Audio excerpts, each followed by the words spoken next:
Maya pa oras ka balen.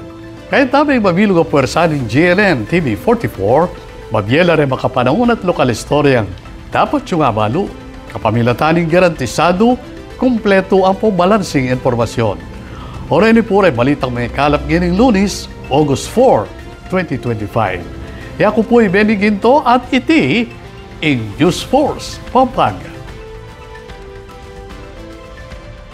In Kapitolyo na, in kinimot kin problema dari mga ragulaluwak, kin dane ning MacArthur Highway, kin balen nga palit. Ay ning report ng Patricia Mamangon. Timo kanong atyo king crater, king bulan, ing panandaman dareng motorista, ustong daralan, king dane ning MacArthur Highway, king balen na ning palit, uli dareng mga lalam, at tuki-tuking lubak, king dalan ay nausdang moon surface at Sungka Road. Agpang kang Mayor June Tetangco, maluwat da niya kanong reneklamo king Malacanang, reng mitok na nga proyekto ning Department of Public Works and Highways o DPWH, madibat pa inyang 2023. Pero ang gaking salukuyan, ala pa mo rin kanong aksyon. Nakaba sa NLEX kasi makakapag-divert ho sa apalit yung mga sasakyan. Ang problema ho, hindi po natapos yung daan doon at wala na yatang pondo for this year yung sinasabi ko. So, lumubog din po. Pero may portion na pong nataas. Sa akin lang po, sana ma-upgrade na po at matapos na po yung portion na yon. Kung nangyari po yun, hindi nagka-traffic po. Hindi natapos yung project? Opo, wala na daw pong pondo para sa MacArthur Highway. Yun po yung sinabi ho nila. Lakwas pang melalaing sitwasyon king dalan, kay bat ning tuki-tuking uran, kareng milabasang paruminggo. Keti, kinimot ne ing Kapitolyo. Personal ning penimunan Vice Governor Dennis Delta Pineda at Mayor Tetangco ing pansamantalang pamanyamasan ning dalan king saup ning Porac Quarry and Truckers Association, Prime Mix Group at HMD JV. Ang trabaho natin dito sa Apalit. So makikita nyo na po kung gaano kaayos na po. At least medyo komportable na po ang daan natin. No po. At sana po makita ng Public Works. Baka gusto nyo, sementuhan nyo na para matapos na po yung problema natin. Toklo king 60 trucks ning vibro waste ing tinambak bilang pansamantalang solusyon. Sa lukuyang okupado lareng heavy equipment king pamanyamasan kabang maninaya pamurin kanu king kimut ning DPWH. Salamat Gob.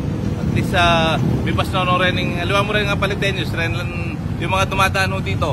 No, may ibang bayan na to at ibang probinsya pa rin yung mga dumadaan dito. 6 years natapos tong problema sa Genra. Yung sa Lindeo, nandun na yung materials, gagawin na rin po. At yung sa Santiago naman, ini-schedule na rin yung paggawa dun. Bob, thank you po. At sa mga tumulong sa atin dito, malaking bagay ho to. At least nagawa to. Atlong barangay, ing San Vicente, Sampaloc at ing Paligi, ing direktang apektado ning proyektong pamurin mayari. Dagdag ng Tetangco, yarin kanu masalese ing drainage system, inyami tipo ning danum, kareng kulkul. Uling alternatibong ruta iti papuntang norte, tambing ya kanung minaksyon ing lokal ating provincial government bang apanatili ing kaligtasan dareng motorista at emitenga ing negosyo king rehiyon. Ako po, Patricia Mamangon para King News Force, Pampanga. Balitang tutuking balen, susunod. King Balen Porac, matagumpay ang pagselebra ng kaduang banuaning Ablas ning Balas Festival. Silipan tala ring meging kaganapan, king report ng Patricia Mamangon.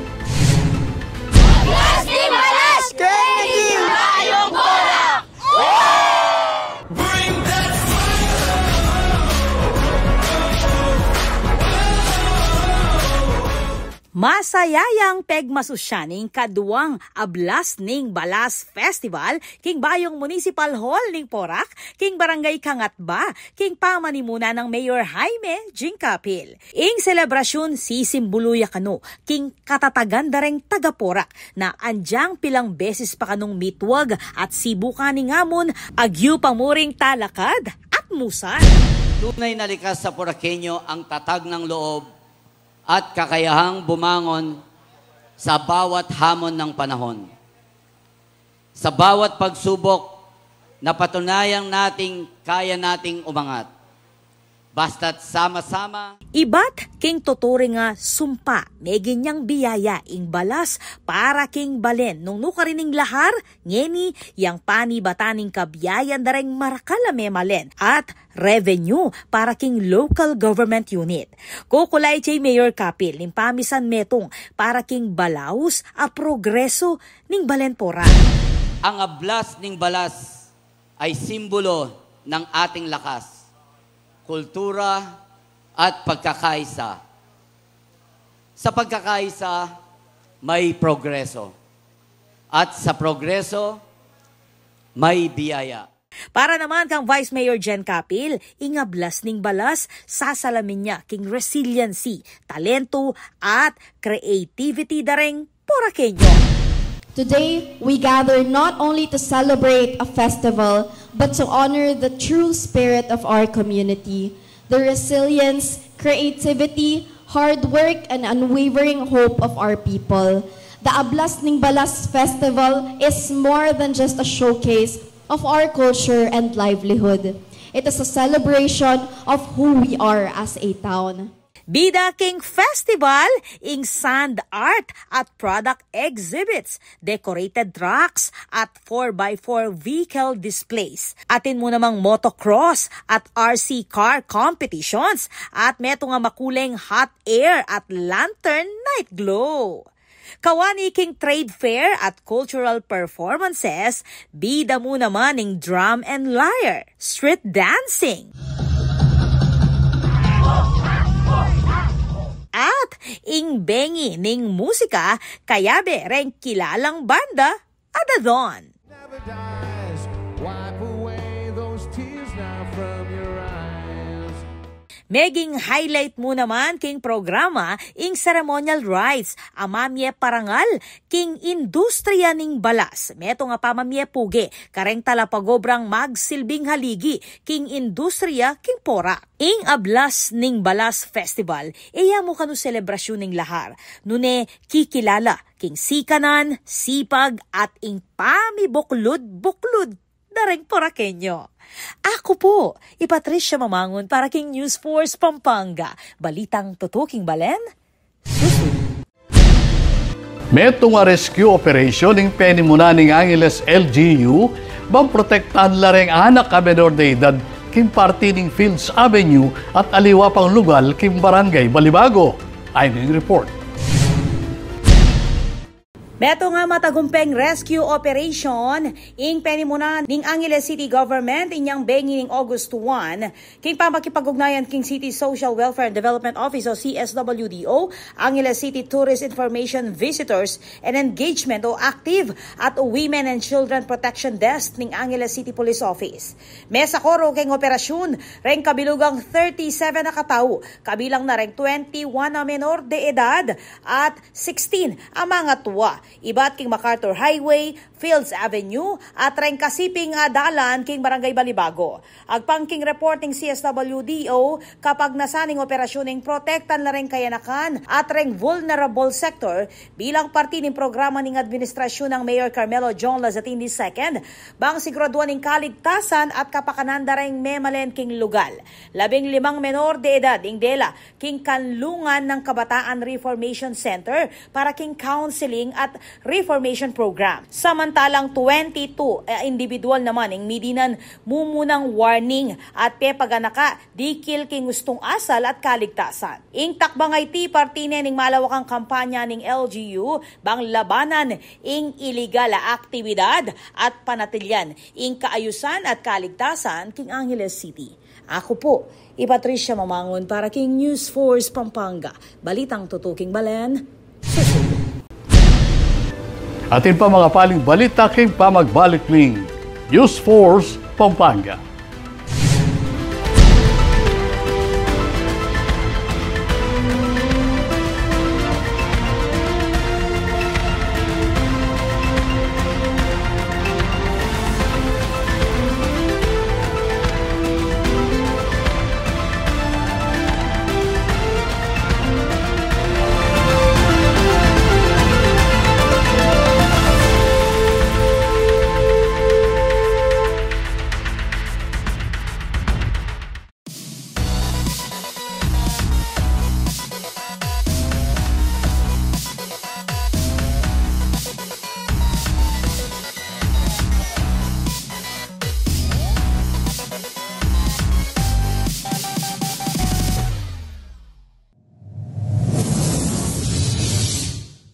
Panandamaning El Nino.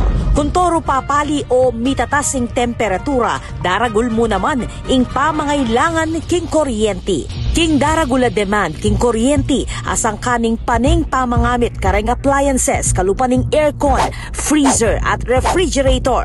Asahan tamo naman na siguradong tuki ing kimot ning presyo ning kuryente amani batan king wholesale electricity spot market. Inya naman papaganakan ning Sfelapco kareng hanggang consumers ing paniguradong pamagbayo ning konsumo at presyo ning kuryente balang kilowatt hour. Manatiling makayantabe king kaya kaming Facebook page para kareng latest advisory. Beto nga paganaka, ibat king Sfelapco.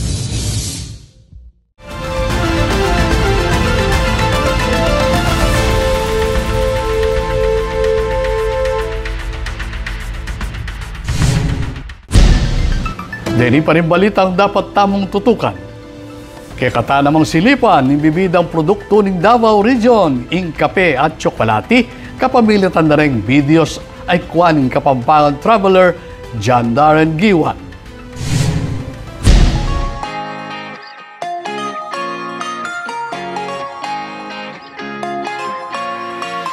Araw-araw tayong binabangon ng kape, pero alam mo bang may kwento sa likod ng bawat tasa?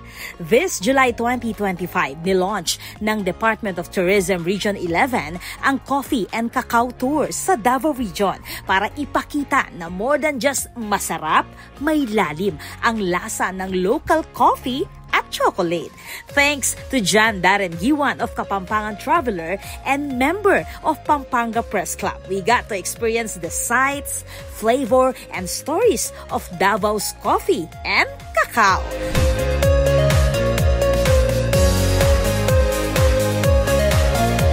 First stop ng tour, from bean to cup?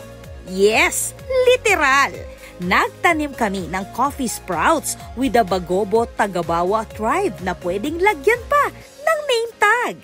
Next, the Dobria Farm. In fairness, ang ganda ng view.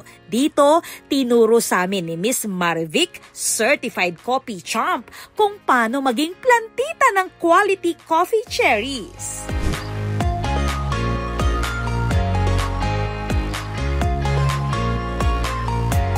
Then, sa Coffee for Peace, nakita namin paano ginagawa ang legit na beans. Wash, dry, roast, and grind. Parang slow burn love story ng kape. Siyempre, may coffee museum rin kung saan aesthetic ang buong lugar at full-on educational ang vibe. May coffee cupping session pa sa Frog Coffee Arena kung saan natutunan naming i-describe ang lasa ng kape like pro. Nutty, fruity, smooth. G ka na ba dyan? Now, for the chocolate part, hello, Davao Cacao Trail. Sa Belvis Farm, cacao trees galore with sikwate and even durian-infused choco. Then, sa sikat na Malagos Garden Resort, nag-DIY kami ng chocolate bars, hands-on mula pad hanggang bar. Sa Cacao City at Cacao Culture Store, namit namin ang innovators behind Davao's best tablea and modern choco treats. May chocolate wine pa kung game ka. End-to-end, dinner at Balik Bukid Restaurant. Farm-to-table goodness plus art made from, yes, chocolate! And good news, Kabalen! Cebu Pacific Air now flies direct from Clark to Davao. So, what are you waiting for? Kung coffee at chocolate lover ka or both, this tour hits different. Promise! Tara na, Abe! Davao is waiting. This is Patricia Mamahon on the spot.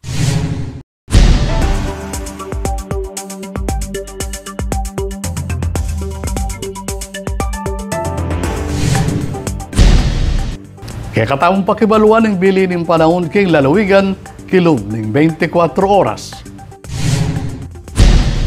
At inyong babante na low pressure area king luwal ng Philippine Area of Responsibility in Pagasa, ating dayong 1,445 kilometers of Eastern Visayas. alay pang direktang epekto iti king bansa kilub ning 24 oras.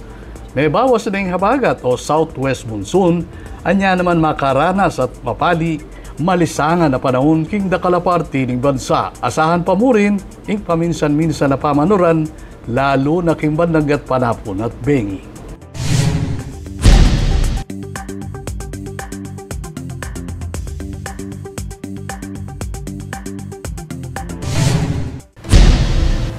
Kamalen maging parti kaking pamagbalita ketiking News Force Pampanga. Nanumang kaganapan, isyo reklamo king ke kayo lugal, manyari mong ikwento ay sumbong kapamilatan na rin numero mayakit king ke kayo screen. Manyari mo namang mag-post karing ke kaming social media accounts. Panalakaran ng News and Public Affairs Team ng GNN TV 44, nga dinan kayong mata sa kalidad ng lokal na pamagbalita bilang panatang serbisyo karing sablang Kapampangan.